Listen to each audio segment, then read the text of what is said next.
All right, we're recording. Okay. Can everyone see my screen? Yep. I Yes. can see it. Can you see the agenda? Yep. Great. Okay, so I just want to do a quick check. Tracy Wilson, have you joined? Yes, I'm here. Can you Good. see me? You're in there somewhere. Brian Lang?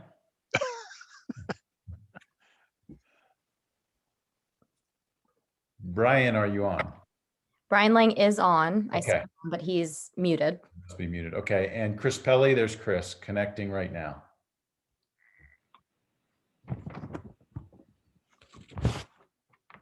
I just want to wait for Chris to connect. He's one of our speakers.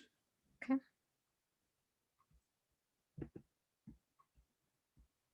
Chris Pelly, can you hear us? I can now. Okay, very good, Chris. We're going to put you on, or just mute your microphone. We'll get started here. Great. And then once your slot comes up, you can unmute and share your knowledge. So first of all, I want to thank everybody for joining today. And I do want to thank Clayton for hosting this Zoom call as part of his weekly mastermind series that he does, sharing some great knowledge to agents across the country. So we got a lot to cover today. So quick housekeeping. I want to make sure that everybody has their microphones muted. We're going to ask that you hold your questions until the end. We have allotted about 15 minutes at the end. We should be able to take all questions, but want to give each speaker an opportunity to share their knowledge and probably fill in some holes that you guys may have as we go through the information that's going to be shared today. This webinar is recorded and we'll make the recording in any docs and also speaker contact information available to everybody on a recording. So, and I don't know, Natalie, if you could kind of manage the microphones and mute those as we go, that'd be great. So we're going to go ahead and get started here. I'm sure we'll have folks join as we go along, but I'm sure, you know, everybody that's out there is frustrated by the lack of inventory. I know I am. So today we are going to talk about the Delaware Statutory Trust and how it can be an important 1031 alternative for your investor clients. And I just want to be clear because there is that same acronym, a DST, is also used to refer to a deferred sales trust, which is also another mechanism to defer capital gains payment, but it does not have 1031 tax advantages. It's a totally different animal, and we are not going to be talking about that today. It's just strictly a Delaware statutory trust. And I'm sure many of you have investor clients who have properties that they'd like to move on from for one reason or another, or maybe they want to downsize the number of properties that they're actively managing. The problem is that they can't find replacement alternatives within the 1031 timeframe guidelines, or they don't want to pay the capital gains taxes if they downsize their portfolio. So they just feel stuck. And this is where you as real estate agents can step in as their trusted real estate advisor and tell them that the Delaware Statutory Trust is a great way to get unstuck in this process. And at the same time, create new inventory for us as real estate agents to list and bring to market. With regards to the Delaware Statutory Trust, besides you and your investor client, there are three key players in this process. First is your qualified intermediary, your 1031 expert. Second is the sponsor firm. So this is the investment company that purchases the properties, creates the Delaware Statutory Trust, and actively manages the properties.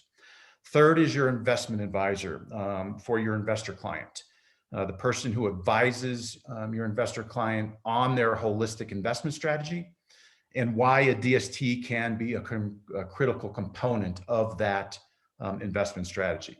So we're fortunate today to have experts in each one of those categories, experts in their field with us today.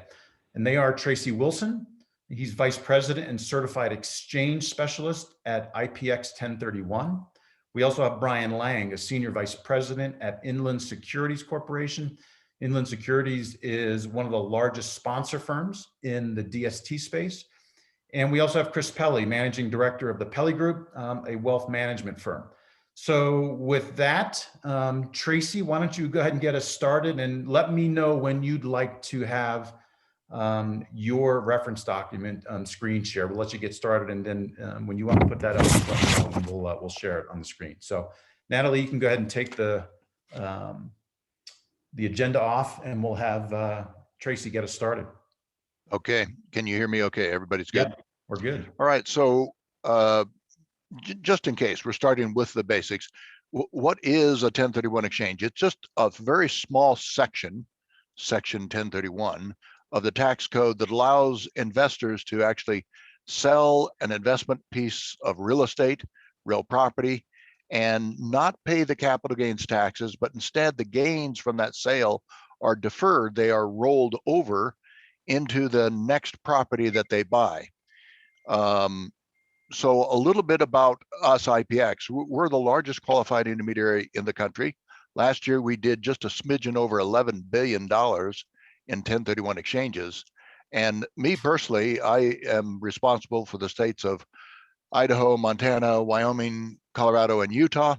And I've been doing 1031 exchanges since 2003.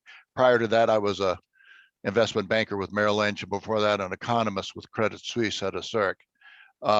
So you always want to make sure that you choose a very knowledgeable, expert, qualified intermediary, one that's very safe. And by the way, if anybody can see, I've got my contact information floating right next to me.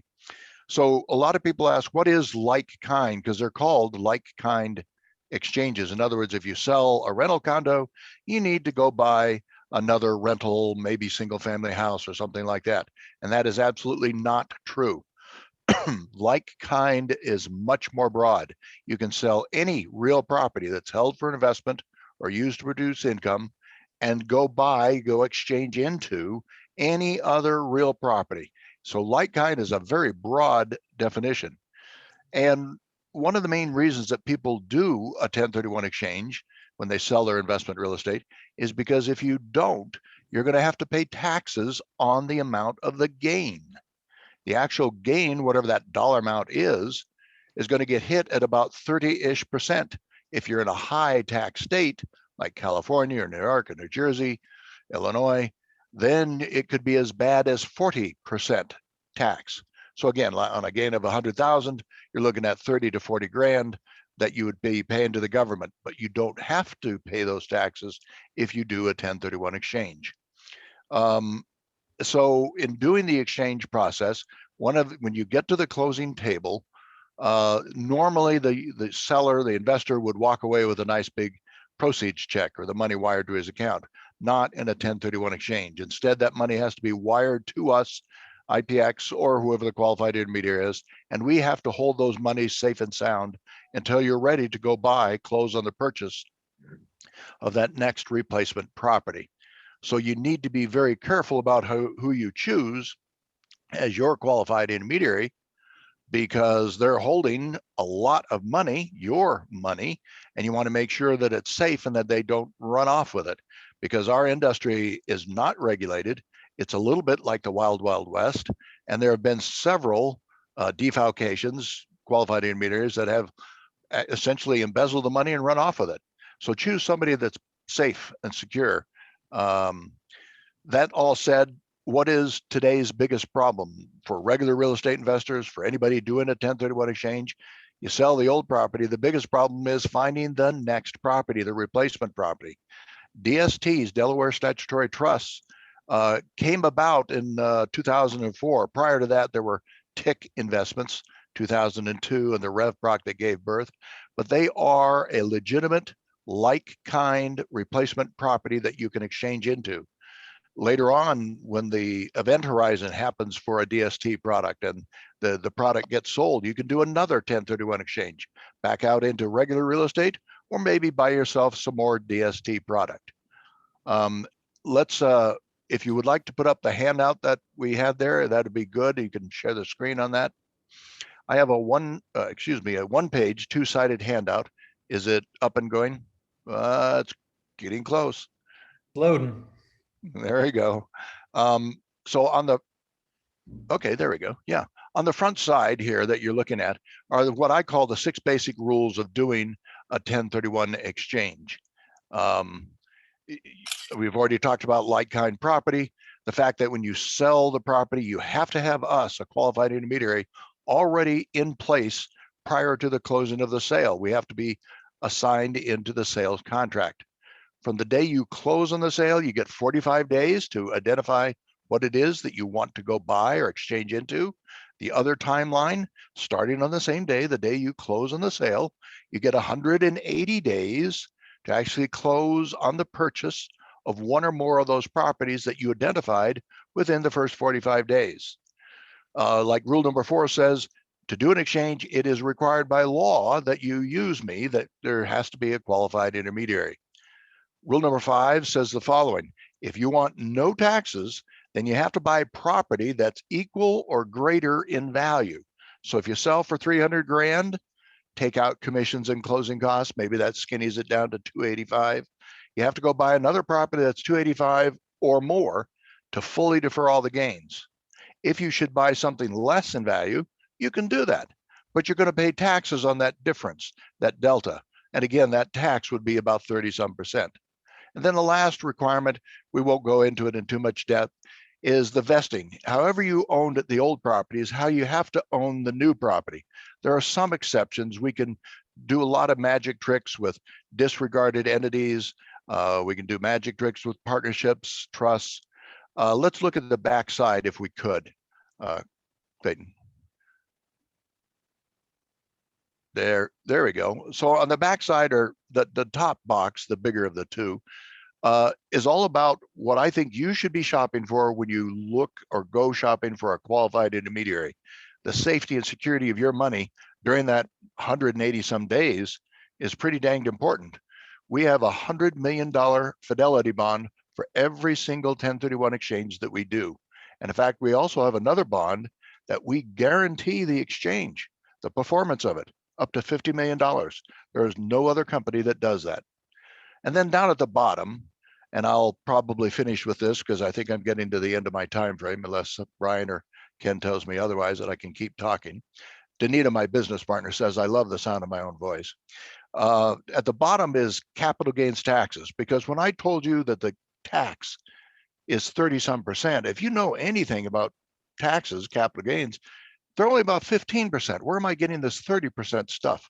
Well, it is 15% or 20%, depending on the amount of the gain and the client's adjusted gross income. But then there's always the recapture of depreciation, unless what you're selling is raw land. And that's taxed at 25%. And then there's the Affordable Care Act, 3.8%. And then Colorado's tax at 4.63, which, by the way, that's changed last year. It's 4.55. The whole point here is that all these 4 taxes blend together so that the effective rate is almost always 30-some%. Are there any questions so far, and how am I doing on time? Doing great, Tracy. We can take 1 or 2 questions, and beyond that, we'll defer those to the end. Yes, I forgot you. That's right. Did have a question in the chat box. What happens with a cash out refi?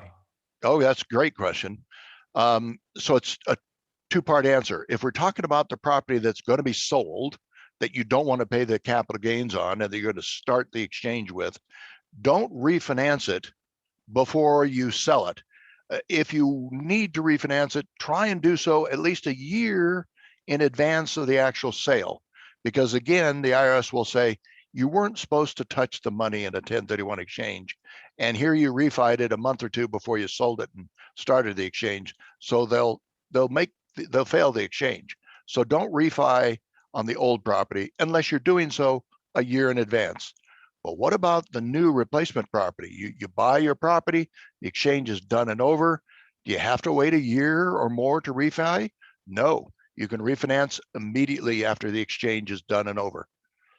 I guess there's another question. Are you able to withdraw a portion of the proceeds? Yes, you sure can. So when you sell a property for 300 grand and you say, okay, I want to do an exchange, but out of that 300,000, I want to keep, I'm making this up, $50,000. I got to pay off some Visa cards and whatnot. Yes, you can do that, but you will pay taxes on that 50,000, that 30-some%. Here's a better idea, and then I'll be done. Don't take the money, don't keep the proceeds and pay 30% on it. Keep everything in the exchange, buy the new property. Then what did we just get done talking about? Refinance the new property. Pull out your 50 grand. Even if you pay a higher interest rate on the refi, 4, 5, 6, 7%, it's got to be better than paying 30%. So in almost most cases, I'd recommend don't take the money out. Instead, leave it in and then borrow against the new replacement property. Did that help answer the couple of questions that are sitting there in the chat box? Yeah, I think so, Tracy. You covered that very well. Appreciate that. Okay, Anything else? We will we'll revisit you, Tracy, towards the end. If there's anything else you want to add, we can do that as more questions come up. Thank you. We'll do those at the end as well. But thank you very much. And I did want to say thanks to everybody. I really appreciate the opportunity. Thank you, Tracy. So Brian, you're next up, and you let me know when you'd like to share the document that you sent to me as well. Screen share. Perfect. Good morning. Can everyone hear me okay? Yep. Awesome. Well, appreciate it. And Tracy, I noticed too, that picture on the front page, you've got a heck of a lot more hair on that picture than you do in person there. I'm not sure what happened. That's harsh. I noticed you got a lot more hair growing on your beard there. You surprised me. Yeah, I've got the COVID beard going. We right? could swap. It'd be okay. Yeah, there you go. We'll certainly do Exchange. appreciate everyone's Personal exactly, property right? exchanges were eliminated in the tax code. We can't do that. Again, appreciate everyone's time. My name is Brian Lang. Work for a company called Inland Securities Corporation. Just a little background on Inland. Actually, a pretty unique story about how our shop was founded. We were actually set up a little bit more than 50 years ago, back in 1968, by 4 school teachers in Chicago. All 4 guys started teaching at the same time, and back then they paid you on the 9-month calendar school year versus 12. So they got to the end of that first school year and sort of looked at each other and they said, how are we going to survive the next couple months without a paycheck? One of the guys in the group said, I don't know, why don't we dabble in real estate? So that summer they went to their family and friends and neighbors and pulled together about $5,000. With that, they went out and bought a duplex in Chicago, managed that for a couple of years, did a 1031 exchange, did another exchange thereafter. Long story short, within about 8 years, they actually became the largest owners of apartments in all of Chicago. I think 4 years into it, they all quit their teaching jobs and went full-fledged into real estate. But a pretty crazy story to think about. 50 years back, they literally had $5,000 of assets under management to today. And through that period of time, Inland has now owned and managed more than $50 billion worth of real estate in the U.S. We're actually the 4th largest privately held owners of real estate in the United States. So, certainly I've been around the block a little bit. We want to be very sensitive about just different economic conditions and market cycles themselves. If you can think of an asset class of real estate, we've probably owned it over the years. But big picture, what our company is doing is we're going out and acquiring institutional real estate properties, whether these are large apartment complexes, self-storage facilities, maybe grocery stores. Think of an Amazon distribution facility. We'll go out and acquire those assets with our own money first, or at times line up financing to do so. So we'll own those properties. Everything that we acquire are stabilized, occupied, cash flowing. So as a landlord, then we start collecting rent from day one. Where we can work with some of your clients that are going through the 1031 exchange process, I would say more often than not, it's an individual that maybe they're just getting a little bit older, or better yet, they're tired of being a landlord. I'm tired of getting the calls on Christmas Day or New Year's Eve that toilets are leaking, roofs need to be repaired. I've got this highly appreciated, whether it's commercial asset or residential rental property. I'd love to sell it, but I don't want to be a landlord anymore. And as Tracy talked about, I don't want to get hammered with the tax side of things. So what do I do? Going through the 1031 exchange process, what an individual can do then is at close, money goes over to IPX as the intermediary, and then they can take their proceeds and buy a fractional interest of this large institutional asset that Inland is basically going to own and manage for them.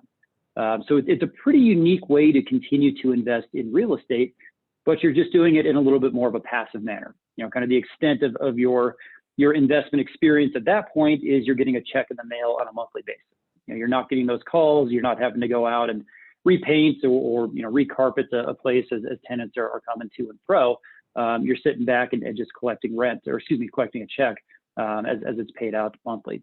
So again, very passive, very, I think, different approach than the hands-on experience that many people have. But I think it's a pretty unique way to go out and avoid paying tax and let somebody else do the management process for you. If you want to throw that one page up there, I can talk a little bit about, I think, how many of you can kind of use this structure in your business as a little bit benefit to not only you, but certainly to your clients as well. So this is a little one pager here. I try to focus on numbers 2 and 3 here on the front. And then there's actually a section number 6 on the back as well. But as Tracy mentioned, you've got through that 45 days, this is number 2 here, you've got 45 days to go out and identify potential replacement property. So let's say you're working with one of your clients, they've listed a property as number 1 locally, list the DST as 2nd or 3rd as almost a backup or a fail-safe.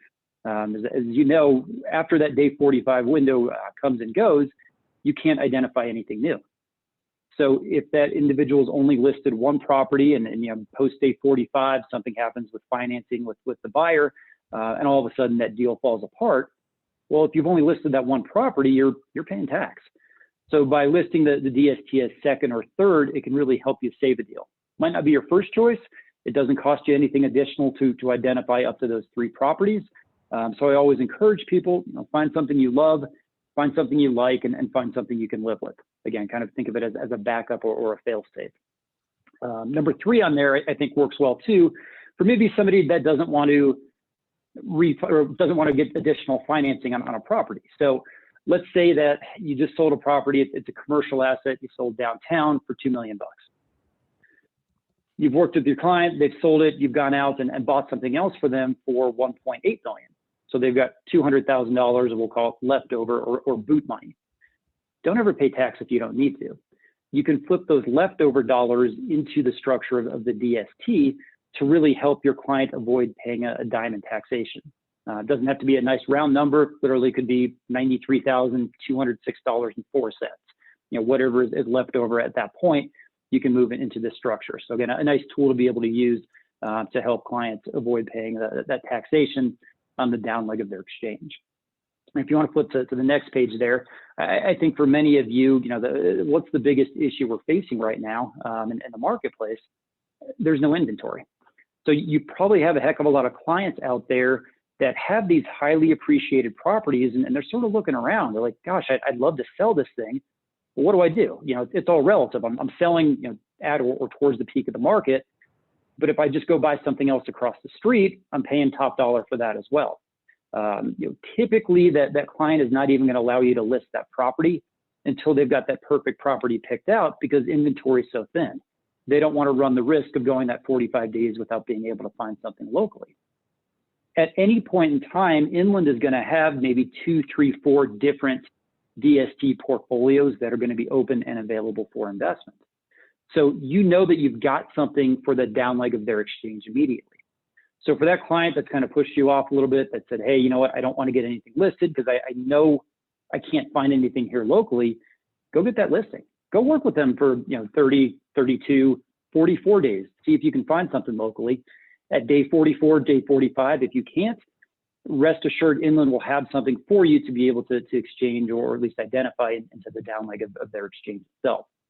So I think the structure of the DST is something pretty unique that you can use to put more money in your pocket. Go get that listing that you couldn't previously get for that client because they're just scared to death about inventory in the local marketplace. I'll pause there for a second. Anybody have any time or any questions? Hey, Brian, talk to us about historical returns on a DST and what investors are seeing. Absolutely. So typical cash flows, I guess two parts, two ways to answer that. Typical cash flows are going to be somewhere between maybe 4 to 5%. That's an annualized figure paid out on a monthly basis. That 4 to 5 is net of fees and expenses, so that's true in pocket after everything is said and done. We are also able to depreciate the properties that we own and pass that depreciation through to our investors. The benefit of doing that is the overwhelming majority of income you're going to receive is going to be tax sheltered. So you're not paying that back out to Uncle Sam. You're keeping that in your pocket. So really kind of your tax equivalent yield, again, because you're holding on to it, might be closer to 6, 7, 8% in some cases. With this structure, we're really not swinging for the fence. As I mentioned, we're buying stabilized, occupied cash flowing. So we're not looking for the 30, 40, 50% returns. It's really something that's, quite honestly, it's boring. It's, hey, we've got great tenants in place. We've got stabilized assets.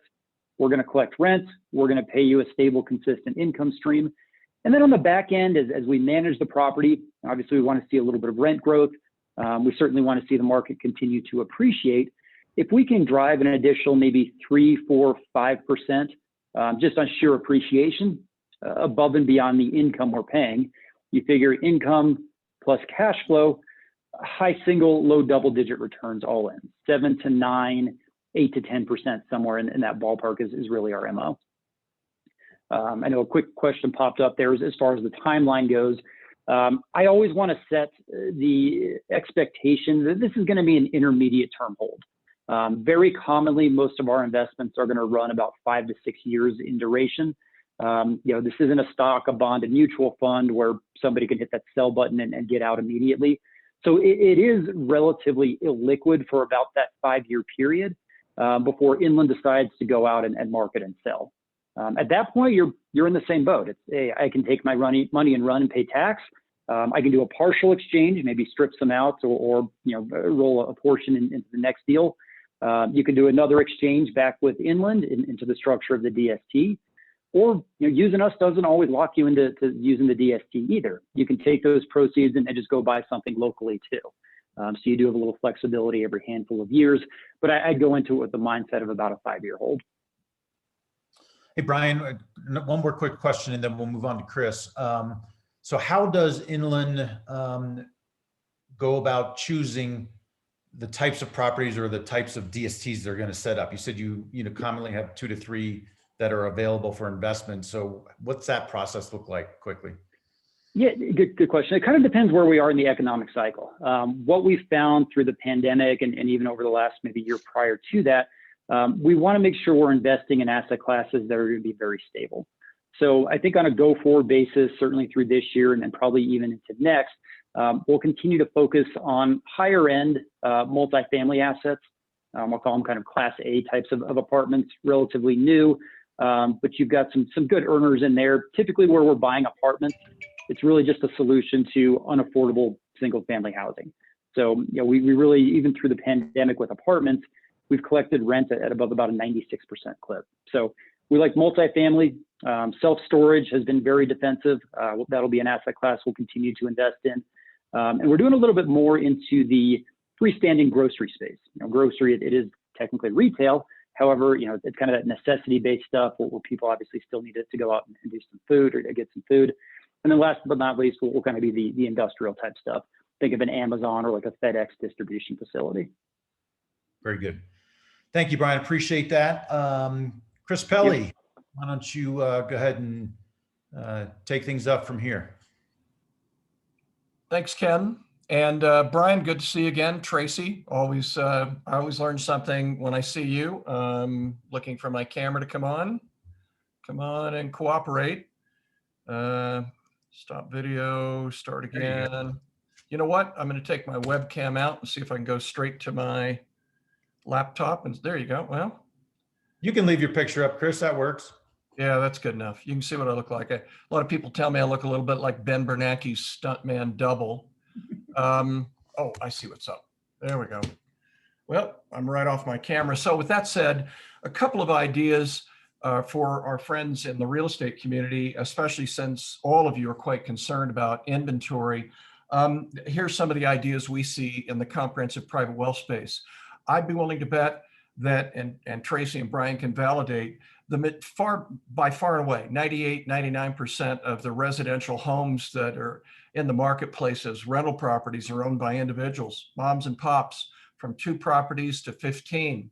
As those people get older, the idea of managing the property, let alone their children inheriting and managing, is a game changer. Perhaps you can build a new marketing campaign, reach out to 2 or 3 CPA firms that you know where you have a good rapport. Let them know that you've got great solutions for 1031 exchanges and DST. And then reach out to estate planning attorneys. They've got these issues. They don't know about this. So it builds a whole new opportunity for you with lots of people that the next 2 or 3 years may want to better diversify. There's part one. Part two, why real estate? Well, as we're telling our clients, bonds are bad and stocks are scary. We've just had a 10-year, 11-year run in the stock market. Northern Trust is forecasting a 4.7% return on equities, 4.7. And they're projecting 2.3 on bonds.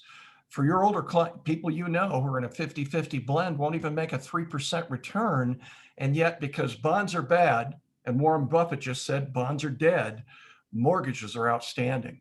It's probably one of the best times ever to help your clients diversify. And the key here is diversification. By every measure, local properties, working with Inland, by every measure, one of the best firms. And I'm not just saying that because Brian made that remark about haircuts. Did I, Brian? That hurt. But I look smarter than most of the guys on that. So I'm going with smart. That's what my wife says. You're handsome enough after 30 years. And so we represent a half a dozen firms that can complement and augment what Brian's doing, but you have an anchor point. In commercial real estate, there's about 14 asset classes. Very few people know it. We want to be careful about offices, retail, and hotels. But as Brian mentioned, residential, multifamily, the right senior housing, warehouses with Amazon and data centers and storage. In the next 3 to 6 years, they're projecting returns of 6 to 12%. So it's a great topic to talk about. I think Ken might be able to pull up. I have 2 pieces to share with you. I might add 2. We're here to collaborate. We can work with people in all 50 states, and we have a huge advantage. We're an independent broker-dealer with a national footprint. The best DST real estate deals are in the $50 to $250 million range. That's far too small for the major warehouses to offer. Merrill and UBS can raise $1 billion in a day. That you can't deploy that. So our firm specialized in this for 30 years, and we can show you a lot of good ideas that will complement and augment your story. And then I'm so trying the point is, we will, oh, there you go. We will and we can collaborate with your clients' financial advisors. It's all about that today. It takes a village. Health and wealth rhyme, and they collaborate. Because with your health, you've probably got a half a dozen doctors, dentists, nutritionists who help you. Sometimes people only have one advisor. The world's too complicated. So this piece from Blackstone, and they've got a $43 billion fund that's liquid every single month. It's throwing off 4 to 5% net of fees, and it has about an 8% target return. They've done that in the last 4 years, including last year. If you take a look, the risk on the far right are your riskiest investments at the far right are traded real estate investment trusts. They got clobbered last year. Then you've got publicly traded securities. They've made about 8% in the last 15 years. Look at the left, private real estate, much lower risk, same return. Look at private equity, over 12%, lower risk. So the bottom line is, for every complex problem, there's an answer that's simple, neat, and wrong. What this warrants is a little bit more education. And in closing, I would say that could set you apart amongst your clients because you'll understand some issues about the overall marketplace that will enhance what you're doing. And then finally, did you see the monthly, Ken, can you pull up that monthly economic forecast? Yeah, give me a second. The bottom line is my background, I have a degree in economics and a second degree in behavioral psychology. So I'm kind of Ben Bernanke meets Fraser Crane sort of a thing. But if you have a better grasp on macroeconomics and this grid that we can make available to you every month, it'll take 15 to 20 seconds of your time to glance at it, but it's looking at 20 primary economic indicators, looking 6 and 9 months out. Boy, will this make you sound a lot smarter and do a better job for your clients. Because when you look at this, we can ignore a lot of the media that's here to frighten people and scare them. Right now, it's clear sailing. And yet when things start to go red, then be careful. Every month, I do a 20 to 30-minute impersonation of Ben Bernanke, and we cover what this means and how it can influence you and the decisions that you're making around residential real estate. So there's some quick ideas on how to find new clients, offer them some good new ideas that'll differentiate you from your peers. And then finally, when you start talking about macroeconomics at the barbecues and such, well, gosh, you'll be invited all over the place, won't you? Doesn't work well for me, I might add, but it's there. Thank you, Ken, for having us. Tracy and Brian, always good to see you guys. Chris, thank you. And I just want to relate a story. Chris mentioned ways for us to, go out and basically prospect for business using this knowledge. And real recent story, I was chatting with my CPA very recently, and just going through some stuff. And I asked him kind of in passing, I said, Eli, have you ever heard of a Delaware Statutory Trust, a DST? And this is a guy who's been doing taxes for quite some time. And he looked at me, he goes, no, I really don't know what you're talking about. So I shared my limited knowledge of, what that is. We've got experts here that can take it a lot deeper, but I knew enough to be dangerous. And really that's all we need to do as agents is just be dangerous, point our clients in the right direction. So Eli said to me, he goes, you know what? I just sat down last week with one of my clients. He owns 50 rental properties.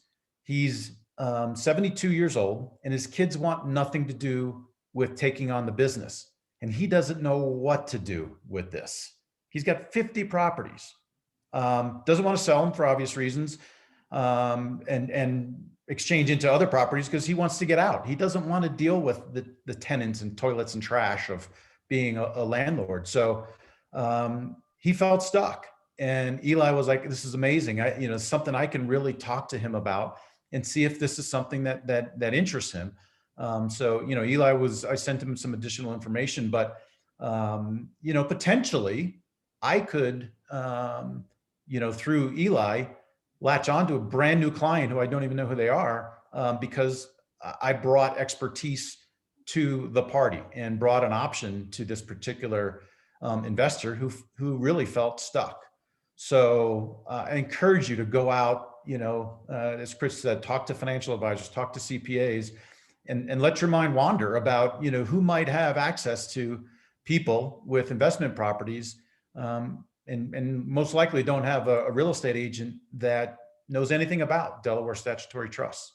Could really position you as an I would expert. say, Brian, you know, and Tracy, you do too. What percentage of estate planning attorneys and CPAs are really familiar with DST?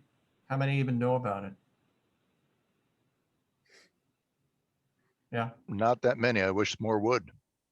Well, we've got all these people watching. Get rolling, you guys. I'd probably leave those CPAs alone with April 15 / May 16 coming up. But now they're next to all their people. They'll be conscientious about this. Take them to lunch in May. Take them out for some barbecue and make a friend and build your practice in a way entirely different than your competitors. Don't you think? Very good.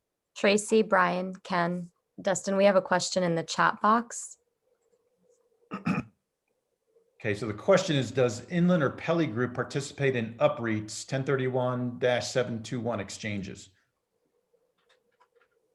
Brian, I'll let you take that. I think you're muted. Brian, you're muted. I'll mute myself. There, Okay, can you hear me now? Yep, there you go. Gotcha. So Inland is going to be launching an Upreit structure. Long story short, the Upreit allows a little bit of additional liquidity. I know we got the question, how long are you locked into the DST structure? Like I said, typically about 5 years. What the Upreit allows an individual to do is you 1031 into it. You basically have some additional liquidity. You can sell shares then through kind of the duration of however you want to actually hold it for. I think pros and cons. There is absolutely more liquidity than there is inside of a DST structure. The downside of the Upreit is that you can never do a 1031 exchange out of So once you kind of go into that, yes, you've got liquidity. You can sell, you know, 10, 20, 50, $100,000, whether it's every month or every year, or every 5 years. But you can't in perpetuity continue the 1031 exchange structure. They certainly have picked up a lot of popularity over the years for somebody that maybe only has that, you know, 1, 2, 3 year time horizon. So that's why we are in the process of getting ready to launch our first Upreits structure. Thanks, Brian. Very helpful. Do we have any other questions? We have no questions remaining in the chat. Anybody have a question they'd like to bring forth to one of our experts here today?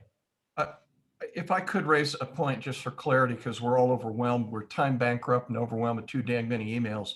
If any of you would like to be on our monthly economic forecast, we're fine. But let me know that you met us through Ken Gafka, so that we know what part of our family and friends doing that, and we'll include. And then if you want other research, you can reach out and let us know that as well. Gotcha. Joey presented a question. Where can we connect and follow each of you? I did post in the chat box the email for each of our speakers, for Tracy, Brian, and Chris. So that would probably be at least the best way for initial contact. And if anybody, you know, you can always reach out to me. I've got personal cell phone numbers for each of these people who spoke today. So I'll get you in touch as well. Any resources you guys recommend? So as Ken mentioned, where we can be, you know, just enough to be dangerous, where we could just go dive in a little deeper on this stuff. Yes, as a follow-up, we've got just a bunch of educational resource information on our homepage. It's inlandprivatecapital.com. Probably more information than you ever care to know. I've also, I typed in my email address there as well too. We've got a pretty concise, we call it a client brochure. It's a couple pages long that speaks a little bit to some of the 1031 exchange rules that Tracy went over, as well as just a handful of bullet points on the structure of the DST. So Ken, if you want, I can email that over to you when we wrap here, if you want to disseminate that to the group. That's just as easy. Okay, yeah, good. I'll serve as a collection point. I'll get it over. We can share that on the recorded version. And we did have a question. Yes, this Zoom webinar has been recorded, and we'll make it available through Natalie. I don't know how exactly will it be available to folks who want to review it and or share it. I can, if folks want to share it, I can email them. If they want to email me, I'll drop my email in the chat box as well. Okay. And then we can also upload it onto our Level Up Experts page. Cool. Thank you. And again, I was